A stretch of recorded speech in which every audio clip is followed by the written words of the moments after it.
Hi friends, all of you everybody. Friends, TET DSC ఎవరైతే ప్రిపరేషన్లో ఉంటున్నారో వారికి 4వ తరగతి నుంచి 7వ లెసన్ చాలా ఇంపార్టెంట్ క్వశ్చన్లు ఉంటాయి. కాబట్టి ప్రతి ఒక్కరూ ఈ లెసన్ని ఫస్ట్ నుంచి లాస్ట్ వరకు వీడియో తప్పకుండా చూడగలరని కోరుకుంటున్నా. ఫ్రెండ్స్, ఈ వీడియో కానీ మీకు నచ్చినట్లయితే నా ఛానల్ని సబ్స్క్రైబ్ చేసి ప్రతి ఒక్కరికి షేర్ చేయగలరని కోరుకుంటున్నా. ఓకే ఫ్రెండ్స్, 7వ లెసన్ 4వ తరగతిలోని నేను గోదావరి లెసన్ చాలా ఇంపార్టెంట్. ఉద్దేశం: గోదావరి నది మహారాష్ట్రలోని నాసిక్ దగ్గర పుట్టింది. అది మహారాష్ట్ర, తెలంగాణ, ఆంధ్రప్రదేశ్ రాష్ట్రాల గుండా ప్రవహిస్తున్నది. నదీ తీర ప్రాంతంలో అనేక పుణ్యక్షేత్రాలు ఉన్నాయి. మన తెలంగాణ రాష్ట్రంలోని దర్శనీయ స్థలాల గురించి తెలపడం ఈ పాఠం యొక్క ఉద్దేశం. గోదావరి నది గురించి తెలపడం అనేది ఈ పాఠం యొక్క ఉద్దేశము. ఈ పాఠంలోని చాలా ఇంపార్టెంట్ క్వశ్చన్లు ఉన్నాయి. ప్రతి ఒక్కరూ చాలా ఆసక్తిగా ఈ లెసన్ని వినడం చాలా మంచిది. నా పేరు గోదావరి. మహారాష్ట్రలోని త్రయంబకర్ దగ్గర నా జన్మస్థానం. హిమాలయాలో పుట్టిన గంగా నది వలనే ఎక్కువ దూరం ప్రయాణం చేసే దక్షిణ భారతదేశ నదిని. ఈ గోదావరి దక్షిణ భారతదేశంలోని ఎక్కువగా ప్రయాణించేది దక్షిణ భారతదేశ నది అని. నన్ను అందరూ దక్షిణ గంగా అని పిలుస్తారు. నన్ను తేలివాహ నది అని కూడా అంటారు. ఎందుకంటే నేను తెల్లగా ఉంటాను కాబట్టి. నేను నిజామాబాద్ జిల్లాలోని కందుకుర్తి దగ్గర తెలంగాణలో ప్రవేశిస్తాను. ఇక్కడ మంజిరా, అరిద నదులతో కలిసి విశాలమైన నందిర, మంజిరా అనేది ఉపనదులు. అక్కడి నుంచి ఆదిలాబాద్ జిల్లాలోని ప్రవేశిస్తాను. భారతదేశంలో 2వ అతి ప్రాచీనమైన సరస్వతి దేవాలయం నా ఒడ్డున ఉన్నది. ఈ ఊరును ఇప్పుడే బాసర అని పిలుస్తున్నారు. ఇక్కడ సరస్వతి మూర్తిని వేదవ్యాసుడు ఇసుకతో ప్రతిష్ఠ చేశాడని పురాణాలు చెబుతున్నవి. చాలామంది తమ పిల్లల్ని బల్లో చేర్చే ముందు ఇక్కడనే ఓనమాలు తీర్చిదిద్దుతారు. దీనిని అక్షరాభ్యాసం అంటారు.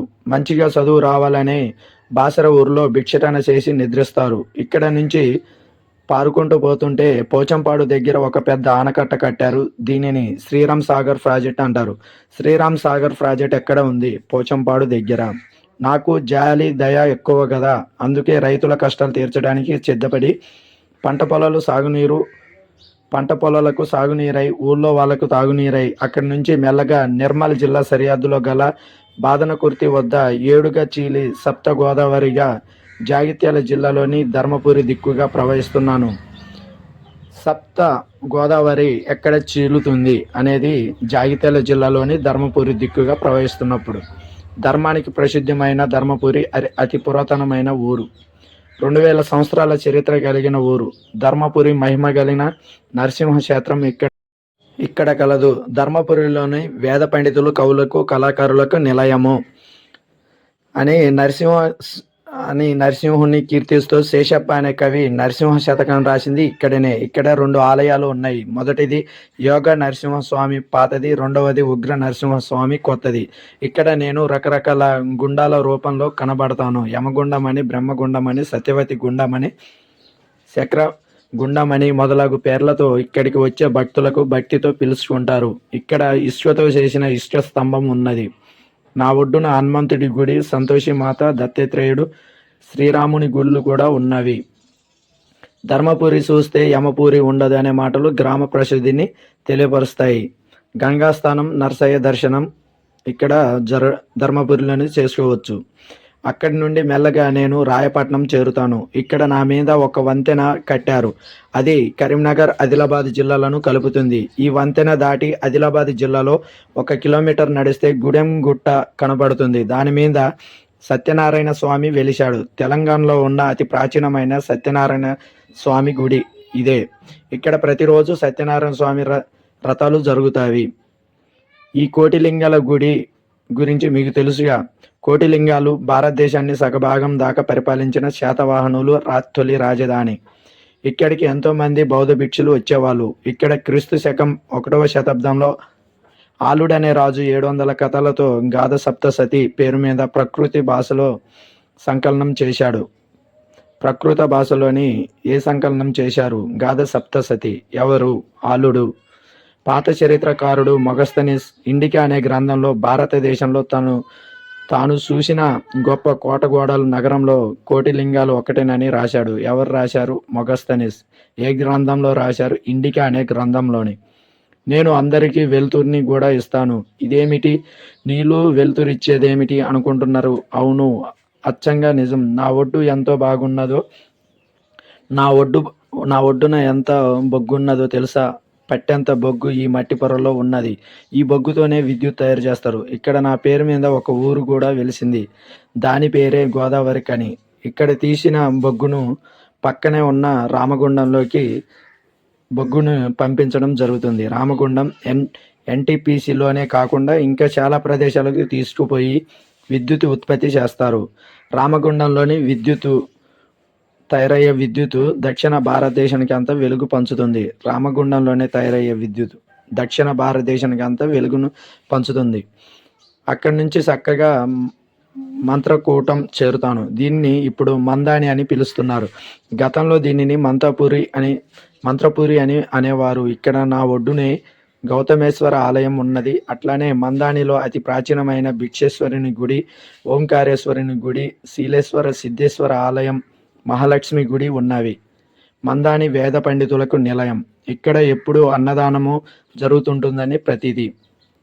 అక్కడ నుంచి కొంచెం ముందుకు పోయి చెన్నూరులో ఉత్తరం దిక్కును ప్రవహిస్తాను. అందుకే నన్ను ఇక్కడ ఉత్తర వాహినిగా గోదావరిగా అని పిలుస్తారు. ఉత్తర వాహిని గోదావరి అని పిలుస్తారు. ఇక్కడ గొప్ప వేద పండితులు, కవులు, సంగీత కళాకారులు ఉన్నారు. ఇక్కడ అగస్త్య మహాముని స్థాపించిన అంబ అగస్త్యాలయం, జగన్నాథ ఆలయం ఉంటుంది. చెన్నూరు నుంచి ముక్తిని ప్రసాదించే కాళేశ్వరం దిక్కు కదులుతాను. ఇది త్రివేణి సంగమం. అంటే నా లోపల ప్రాణహిత సరస్వతి నదులకు కలుపుకుంటాను కనుకనే త్రివేణి సంగమం అంటారు. ఇక్కడే ఒకే పానవట్టంపై 2 లింగాలు ఉండడం ప్రత్యేకత. ఒక శివలింగం కాళేశ్వరుడు, ఇంకొకటి ముక్తేశ్వరుడు. తర్వాత గిరిజన పోరాట వీర వనితలు సమ్మక్క సారలమ్మ జన్మించిన వరంగల్ జిల్లాలోనే ప్రవేశిస్తాను. ఇక్కడ సమ్మక్క సారలమ్మ పేరు మీద ఆసియా ఖండంలోనే అతిపెద్ద గిరిజనుల జాతర జరుగుతుంది. అతిపెద్ద గిరిజన జాతి, ఆసియా ఖండంలోనే అతిపెద్ద గిరిజన జాతర సమ్మక్క సారక జాతర. తర్వాత పాపికొండల అందాలను తిలకిస్తూ తెలంగాణ రాష్ట్రం దాటి ఆంధ్రప్రదేశ్ రాష్ట్రంలోకి ప్రవేశిస్తాను. ఆ రాష్ట్రంలోని అంతర్వేది దగ్గర బంగాళాఖాతంలో కలుస్తాను. ఇంకో విషయం చెప్పాలి, నాకు 12 ఏళ్లకు ఒకసారి పుష్కరాలు కూడా జరుగుతాయి. పుష్కరాల్లో నా నీళ్ళని స్నానం చేస్తే మంచిదని నమ్ముతారు. మొత్తానికి నేను తెలంగాణలో ఎక్కువ కిలోమీటర్లు ప్రవేశిస్తాను. కానీ నా నీళ్ళలో చెత్త చెదరం కర్మాగారాల నుంచి వెలువడే రసాయనాలతో కలిసిన మురుగునీటిని కలుపుతున్నారు. నా నీటిని పాడు చేయకుండా మీరే చూడాలి. తాగునీటి పాడు చేస్తే మీకు అనారోగ్యం తప్పదు సుమా. మీకే కదా, మీ అన్ని జీవులకు ప్రమాదం. ఓకే, మరి గోదావరి గురించి మీరు తెలుస్తున్నారు కాబట్టి గోదావరిలోని పుణ్యక్షేత్రాలు భద్రాచలం, నరసింహశాస్త్రి, ధర్మపురి ఇవి పుణ్యక్షేత్రాలుగా వెలసడం జరిగింది. పుణ్యక్షేత్రాలు ఏమనగా బాసర, ధర్మపురి, కాళేశ్వరం, భద్రాచలం.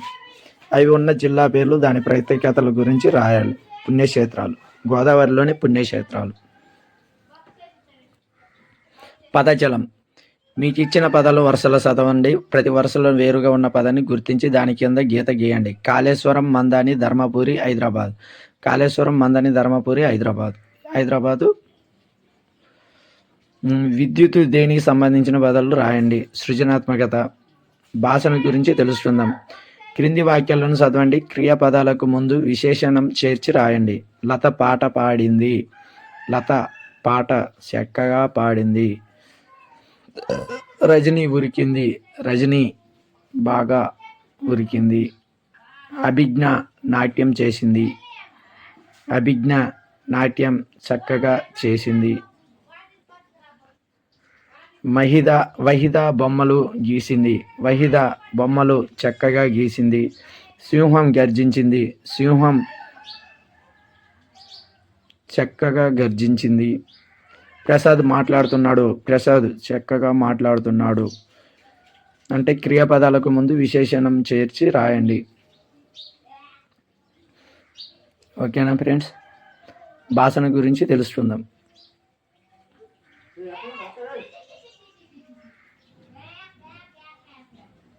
కింది వాక్యాలు చదవండి.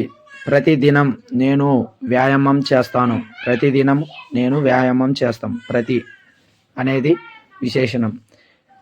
తల్లి తన పిల్లల్ని అనుక్షణం కంటికి రెప్పలా కాపాడుతుంది. ఆహా, ఈ భవనం ఎంత అందంగా ఉన్నది. ఓహో, ఈ తోట నందనవనంలా ఉన్నది. ప్రతి అను, ఆహా, ఓహో మొదలైన పదాలు ఉన్నాయి. వీటిని అవ్యయాలు అంటారు. అవ్యయాలు అని వేటిని అంటారు? ప్రతి, అను, ఆహా, ఓహో. సూక్తి. నదులు మనకు జీవనాధారం. ఎలుక విందు. 8వ లెసన్ ఎలుక విందు. ఉద్దేశం పిల్లి ఎలుకల గేయ కథలు చెప్పడం ద్వారా భాషాభిరుచిని పెంపొందించడం. పిల్లి ఎలుకల గేయ కథలు చెప్పడం ద్వారా భాషాభిరుచిని పెంపొందించడం. పిల్లి ఎప్పుడు ఎలుకలను వేటాడి తింటుందని మనకు తెలుసు కదా. పిల్లితో స్నేహంగా ఉందామని ఒక ఎలుక పిల్ల పిల్లిని విందుకు పిలిచింది. విందుకు వచ్చిన పిల్లి ఏం చేసిందో చూడండి. ఎలుక వచ్చి పిల్లి బావ నేమన్నది. అలుక వీడి తన ఇంటికి రమ్మన్నది. అసలు పిల్లి అలిగి ఎలా కూర్చున్నది. ఎలుక పిల్ల ఎన్నడేమీ పెట్టలేదని. విందు చేత నేడు నువ్వు రమ్మన్నది. ఎలుక మాటలకు పిల్లి నవ్వుకున్నది. అంటే ఈ సంభాషణ ఏమనగా పిల్లిని ఎలుక విందుకు పిలవడం జరుగుతుంది అనమాట. ఈ పాఠం ఉద్దేశం. పిలిచిన తర్వాత పిల్లి ఎలుకల్ని మొత్తం తినేద్దామని ఒక ఆశతోని వెళ్ళడం జరుగుతుంది ఎలుక విందులకు. కానీ ఎలుకలు పిల్లిని ఏ విధంగా చేయాలనేది ఈ పాఠం యొక్క ఉద్దేశం.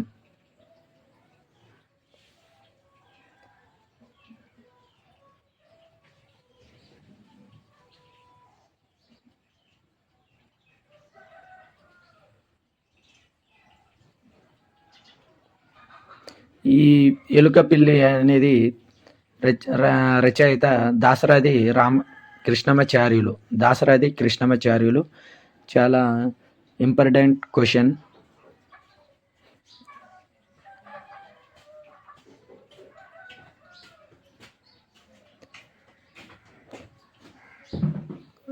ధారాళంగా చదివండి, అర్థం చేసుకొని చెప్పండి, రాయండి.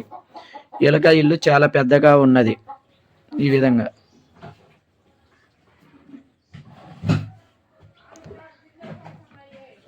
కింది పదాలు వరుసలు చదవండి. తర్వాత వచ్చే పదాన్ని ఊహించి రాయండి. విస్తారు, వంటకాలు, వడ్డున.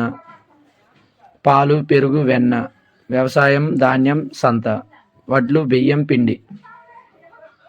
అంటే వరుసగా దానికి వచ్చే పదాలు రాయాలి. కింది వాక్యాలను చదవండి. రామును పెన్ను ఇవ్వమని అడుగు. మహాత్ముల అడుగు జాడలో నడవాలి.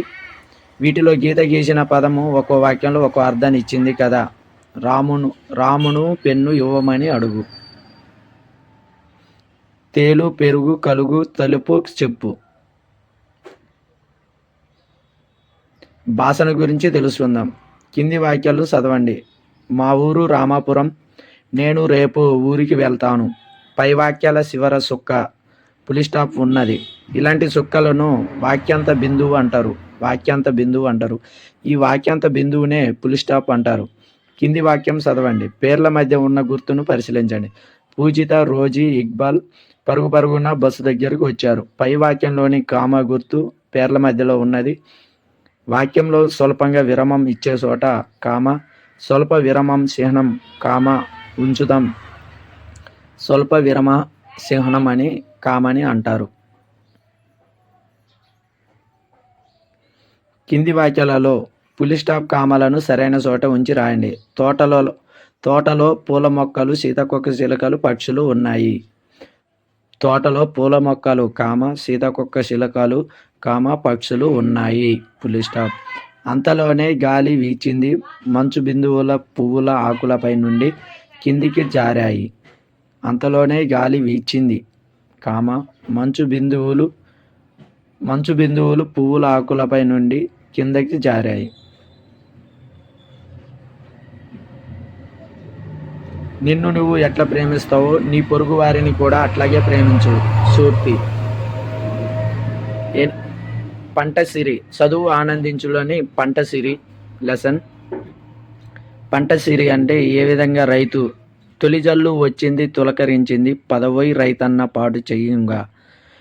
అలమో మన సౌభాగ్య బలమనుచు సాటి పొలము దున్నలోయి పొలికేక బెట్టి కదలరా వడివడిగా పదును చెడకుండా అదనులో విత్తనం వెదజల్లు వల్లెను తొలికారు మలికారు పొలిగల్లిగేరా ఇనప గజ్జలు తల్లి వెనుదిరుగు నన్న బలము నివ్వే జాతి కలిమి నివ్వేరా పాతరాల బంగారు పంట నింపురా. రావెల్ల వెంకటరామారావు రచయిత. 9వ లెసన్ బొమ్మ గుర్రం. 9వ లెసన్ బొమ్మ గుర్రం. బొమ్మ గుర్రం గురించి ఈ లెసన్ ఉండడం జరుగుతుంది. ఉద్దేశం: పిల్లల మనసులోని భావాలను ఇష్టాలను తోటి పిల్లలే అర్థం చేసుకోగలరు. కల్మషం లేని పిల్లల మనసులు ఎంత స్వచ్ఛంగా ఉంటాయో తెలియజేయడమే ఈ పాఠం యొక్క ఉద్దేశం. ఈ పాఠం యొక్క ఉద్దేశంలోని పిల్లల మనసులు భావాలు ఇష్టాలు అర్థం చేసుకునే కల్మషం లేని పిల్లల మనసులు ఎంతో స్వచ్ఛంగా ఉంటాయని ఈ పాఠం యొక్క బొమ్మ గుర్రం యొక్క ఉద్దేశం. మీరు రకరకాల బొమ్మలతో ఆడుకుంటారు కదా. కొన్ని బొమ్మలను కొంటారు, కొన్ని మీరే తయారు చేసుకుంటారు.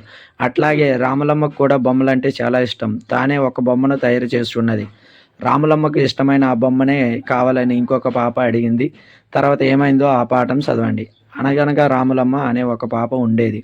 రాములమ్మ వాళ్ళ అమ్మ నాన్న రోడ్డు పక్కన జీవించేవాళ్ళు. వాళ్ళ అమ్మ నాన్నలు ఎక్కడ జీవించేవాళ్ళు? రోడ్డు పక్కన. రాములమ్మ తండ్రి సుత్తేలు, పట్టుకార్ల వంటి సామాన్లు తయారు చేసి అమ్మేవాడు. రాములమ్మ తల్లి బొమ్మ గుర్రాలు తయారు చేసేది. ఆమె వాటిని రంగురంగుల బట్ట ముక్కలలో కుట్టేది. చిన్న చిన్న అద్దాలు, రిబ్బన్లతో వాటిని సింగరించేది. ఇట్లా తయారు చేసి గుర్రాలను ఆమె రోడ్డు పక్కన వరుసగా ఉంచేది. రాములమ్మకు ఆ బొమ్మ గుర్రాలంటే ఎంతో ఇష్టం. కానీ వాళ్ళమ్మ ఆ గుర్రాలని ముట్టుకొని ఇచ్చేది కాదు. అని నువ్వు ఆడుకునేటందుకు కాదు అనేది, నువ్వు వాటితో ఆడితే అవి మాస్తే నేను వాటిని అమ్మలేను అని వాళ్ళమ్మ చెప్పేది. ఆడుకోవడానికి కాదని వాళ్ళమ్మ చెప్పేది రాములమ్మతో. అమ్మ నాకు ఈ చిన్న గుర్రం బొమ్మ కావాలి, రాములమ్మకు ఆ పాప అనడం వినిపించింది. అట్లానే కొందాం అన్నది వాళ్ళమ్మ. ఈ చిన్న గుర్రం బొమ్మ ధర ఎంత అని అడిగింది. అదే అమ్మేటందుకు కాదమ్మా, రాములమ్మ తల్లి చెప్పింది.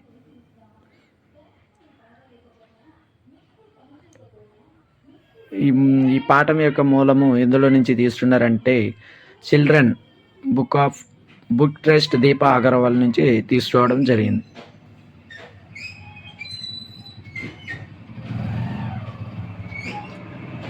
ధారాళంగా చదవండి, అర్థం చేసుకొని చెప్పండి.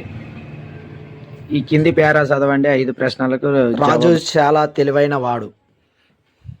తన పనులను చక్కగా పద్ధతి ప్రకారం చేసుకునేవాడు. తరగతిలోనే అందరితోని కలిసిమెలిసి ఉండేవాడు. వాళ్ళ నాన్న ఇచ్చిన డబ్బులను అనవసరంగా ఖర్చు చేయక వాటిని దాచిపెట్టుకునేవాడు. ఒకరోజు రాజు బడికి పోతుంటే దారి పక్కన ఒక ముసలమ్మ కనిపించింది. తర్వాత 2 రోజులు కూడా దారిలో ఆ ముసలమ్మ అట్లనే ఉన్నది. ఆమెను అట్లా చూస్తే రాజుకు జాలి వేసి, అవ్వ ఏమైనా తిన్నావా అని అడిగాడు. నీరసంగా ఉన్న అవ్వ లేదు కొడక అని అడ్డంగా తల ఊపింది. వెంటనే రాజు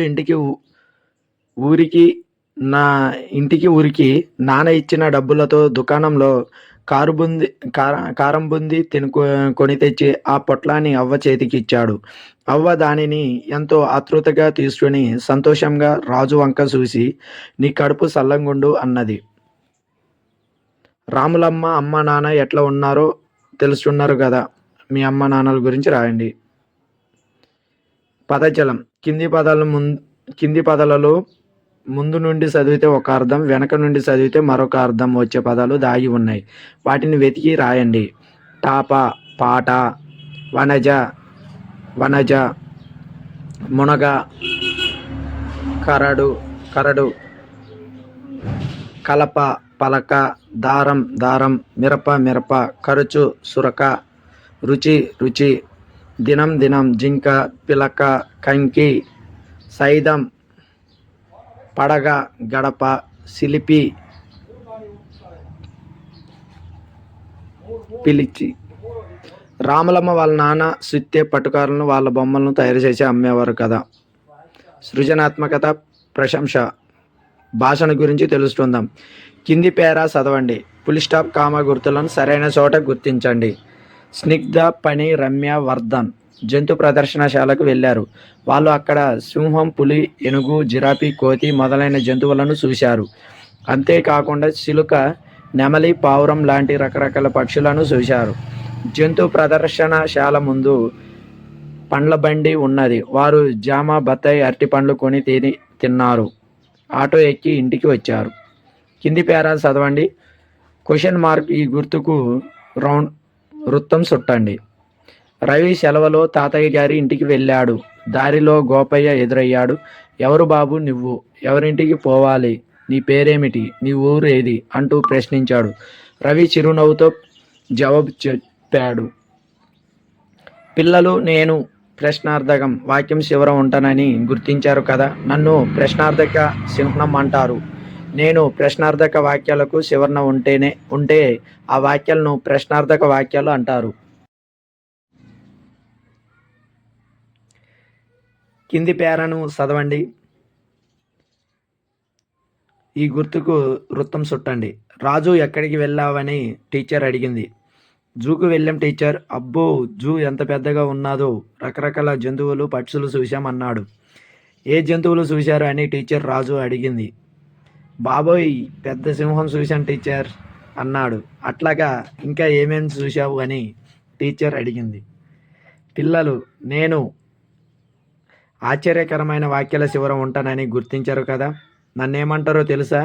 నన్ను ఆశ్చర్యకర చిహ్నం అంటారు. ఈ గుర్తును చివర గల వాక్యాలను ఆశ్చర్యార్థక వాక్యాలు అంటారు. సంబోధన, ఆశ్చర్యం, సంతోషం, భయం మొదలైన భావాలను తెలిపే పదాల తర్వాత కూడా నన్ను ఆశ్చర్యార్థకంగా ఉపయోగిస్తారు. ఇంతకుముందు ఉన్న పాటలు చూసి ఫుల్ స్టాప్, కామా, ఆశ్చర్యార్థకం, ప్రశ్నార్థకం గుర్తులను ఎక్కడెక్కడ ఉన్నాయో చెప్పండి. రాములమ్మ వాళ్ళు బొమ్మలు తయారు చేసిన చోట్ల కూడా తెలుసుకున్నారు కదా. ఇట్లా బొమ్మలు తయారు చేసే వాళ్ళు ఎక్కడ ఉంటారు అనే దాని గురించి మీరు ఒక వ్యాసం రాయండి. మనం సంతోషంగా ఉండడానికి అత్యంత సులువైన సూక్తి. చదువు, ఆనందించు. ఎవరు నేను? ఎవరు నేను? ఎవరు నేను? కొమ్మలతో ఎత్తుగా, రెమ్మలతో గుబురుగా, ఆవని అంతా అలుముకున్న ఆకుపచ్చదనం నేను. పూల పరిమాలతో, గాలి చల్లదనంతో, పండ్ల తీయదనంతో ప్రేమగానే పిలుస్తారు. ఎవరు నేను? ఎవరు నేను?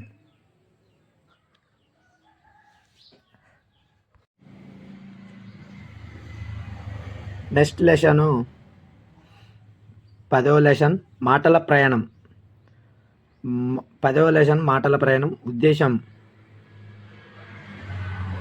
మన సామాజిక సేవా సంస్థలలో ఒకటైన తపాలా వ్యవస్థ, దాని ప్రాధాన్యం గురించి తెలియజేయడం ఈ పాఠం యొక్క ముఖ్య ఉద్దేశం. సామాజిక సేవా సంస్థలో ఒకటైన తపాలా వ్యవస్థ గురించి ఈ పాఠం యొక్క ఉద్దేశం తపాలా వ్యవస్థ గురించి ఉంటుంది ఫ్రెండ్స్. మనం చెప్పాలనుకున్న విషయాలను ఎదురుగా ఉన్న వాళ్ళకైతేనే మాటల్లో చెబుతాం. దూరంగా ఉన్న వాళ్ళకు ఇవే మాటలు చెప్పాలన్న, విషయాలు తెలపాలన్నా ఏం చేస్తాం? మన మాటలు, భావాలు వాళ్ళకి ఎలా చేరవేయవచ్చునో తెలుసుకోవాలనుకుంటే అయితే ఈ పాఠము వినండి. మాటల ప్రయాణం. పోస్ట్ అని కేక వినిపించింది. డేవిడ్ పోస్ట్ మ్యాన్ ఇచ్చిన ఉత్తరాన్ని తీసుకొని, నాన్న, మేరీ అక్క ఉత్తరం రాసింది అన్నాడు. మేరీ పేరు విని అమ్మ లీనా లోపలి నుంచి వచ్చింది. నాన్న, అక్క ఉత్తరం రాసింది కదా, మనం కూడా మళ్ళీ రాయాలా అని డేవిడ్ అడిగాడు. అవును, తప్పకుండా రాయాలి. నువ్వే రాయాలి అన్నాడు నాన్న. నువ్వే ఉత్తరం ఎట్లా రాయాలని నాకు తెలియదు అన్నాడు డేవిడ్. అంటే ఈ ఉత్తరం గురించి మనము మనతోటి ఫ్రెండ్స్కి, మన కుటుంబ సభ్యులకి కానీ మన ఫ్రెండ్స్ వాళ్ళందరికీ ఏ విధంగా మనము పోస్ట్ ద్వారా రాయాలి అనే దాని గురించి ఈ పాఠం యొక్క ఉద్దేశము ఉంటుంది. అంటే మనలోని ఉండే సంభాషణలు అవతల వ్యక్తులకి తెలియపరచడానికి ఎక్కువగా ఉపయోగించడం జరిగింది అప్పుడు పోస్ట్ ద్వారా. ఉత్తరం ఏ విధంగా రాయాలి అనేది ఇక్కడ మనకి చూపించడం జరుగుతుంది ఫ్రెండ్స్. ముందు మన ఎవరైతే రాస్తున్నామో వారి అడ్రస్,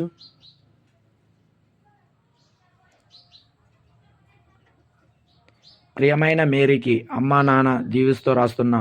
మేము క్షేమం, నువ్వు క్షేమమేనా తలుస్తాం. ఈ విధంగా రాయడం జరుగుతుంది.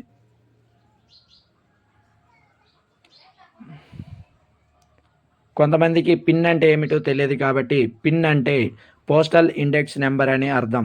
ఈ ఈ 6 అంకెల సంఖ్యలో ఎడమ నుంచి కుడికి మొదటి అంకె రాష్ట్రాన్ని, రెండు మూడు అంకెలు జిల్లాలను, చివరి 3 అంకెలు తపాలా కార్యాలయాన్ని సూచిస్తాయి. పిన్ అంటే postal index number. Pin code ఆధారంగా మన దగ్గరకు వచ్చిన ఉత్తరాలను ప్రాంతాల వారీగా విభజించి మూటలు కట్టి బస్సులు, రైలు, ఓడలు, విమానాల ద్వారా ఆయా ప్రాంతాలకు పంపిస్తారు. అట్లే చేరిన ఉత్తరాలనే పోస్ట్ మ్యాన్ల ద్వారా వారి వారి చిరునామాలకు చేరవేస్తాం. మీ అక్కకు రాసిన ఉత్తరం కూడా అట్లాగే చేరుతుంది. పిన్ కోడ్ రాయడం వల్ల ఉత్తరాలు ఖచ్చితంగా చేరవలసిన వారికి చేరుతాయి. పోస్ట్ ఆఫీసుల నుండి కేవలం ఉత్తరాలే పంపుతారా అని డేవిడ్ అడిగారు. ఉత్తరాలే కాదు, మనీ ఆర్డర్, రిజిస్టర్ పోస్టులు, స్పీడ్ పోస్టు, పార్సిల్, పెళ్లి పత్రికలు, గ్రీటింగ్ కార్డులు కూడా పంపవచ్చు. కానీ ఇప్పుడు ఉత్తరాలు రాసే వారి సంఖ్య తగ్గుతున్నది. కావున ఎందుకు తగ్గింది అనుకుంటే, ప్రస్తుతం ఆధునిక సాంకేతిక పరిజ్ఞానం పెరగడం వల్ల ప్రతి ఒక్కరి చేతిలో సెల్ ఫోన్ ఉంటున్నది. కంప్యూటర్ పరిజ్ఞానం పెరగడం వల్ల పంపించాల్సిన సమాచారాన్ని SMS, ఈమెయిల్ ద్వారా రెప్పపాటు కాలంలో ఎదుటి వారికి చేరవేస్తున్నారు. పోస్ట్ ఆఫీసులు ఇంకా ఏమేమి సేవలు అందిస్తాయి? Saving account, recurring deposit, fixed deposit, సంశయక నిధుల ద్వారా డబ్బు పొదుపు చేసుకోవచ్చు. జీవిత బీమా పాలసీని పొందే సౌకర్యం కూడా ఉన్నది. మీకు ధన్యవాదాలు. ఎన్నో విషయాలు చెప్పారు పోస్ట్ ఆఫీస్ సేవల గురించి. ధారాళంగా చదవండి, అర్థం చేసుకుని చెప్పడం రాయండి. కింది లేఖను చదవండి, ప్రశ్నలకు జవాబులు రాయండి. తేదీ గోపాల్పూర్ అని రాయాలి. ప్రియమైన జయకు, నువ్వు బాగున్నావా? నేను ఇక్కడ మంచిగానే ఉన్నాను. నువ్వు ఊరికి ఎప్పుడు వస్తావు అని ఎదురు చూస్తున్నా. ఇంతకు నీ ఉత్తరం ఎందుకు రాస్తున్నానో తెలుసా? మన ఊరిలో అందరికీ విపరీతంగా జ్వరాలు వచ్చాయి. డాక్టర్లు అందరూ మన ఊరిలో క్యాంప్ పెట్టారు. చిన్న పెద్ద అందరినీ పరీక్షించి మందులు ఇచ్చారు అని. ఈ విధంగా లెటర్ ద్వారా మన యొక్క సంభాషణలను తెలియపరచవచ్చు. ఉత్తరం ఎవరు రాశారు, ఎవరికి రాశారు, ఊర్లో అందరికీ జ్వరాలు ఎందుకు వచ్చాయి, డాక్టర్లు ఏం చెప్పారు అనే వీటి సమాధానాలు మనం ఉత్తరం ద్వారా రాసుకోవాలి.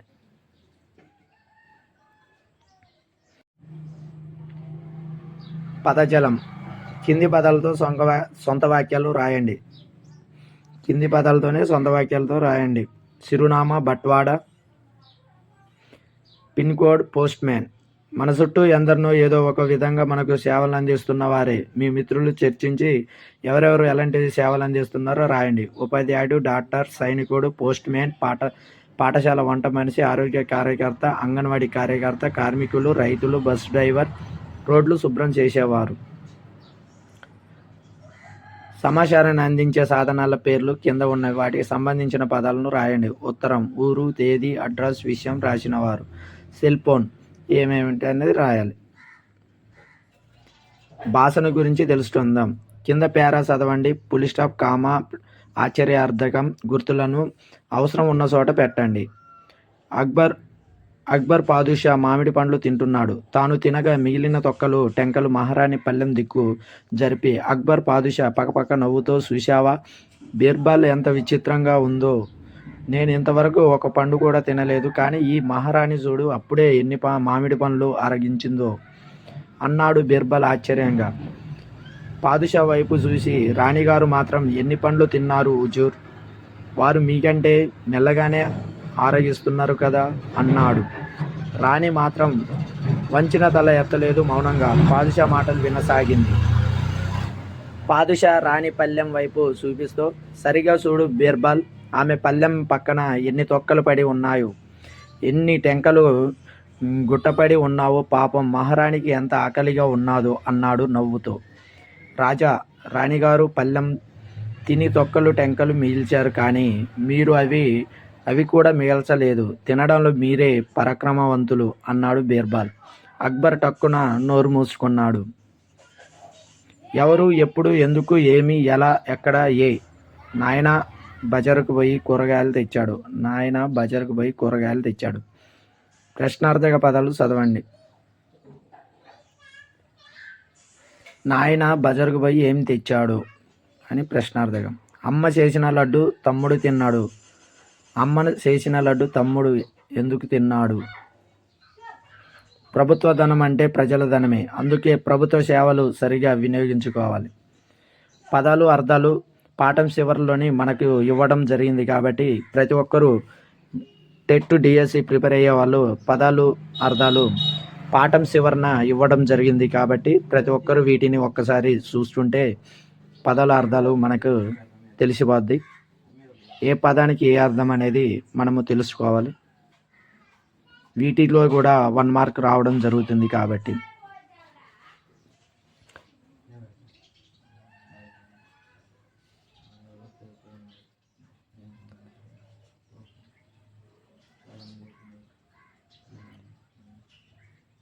ఓకే ఫ్రెండ్స్, ఈ వీడియో కానీ మీకు నచ్చినట్లయితే సబ్స్క్రైబ్ చేయండి, షేర్ చేయండి.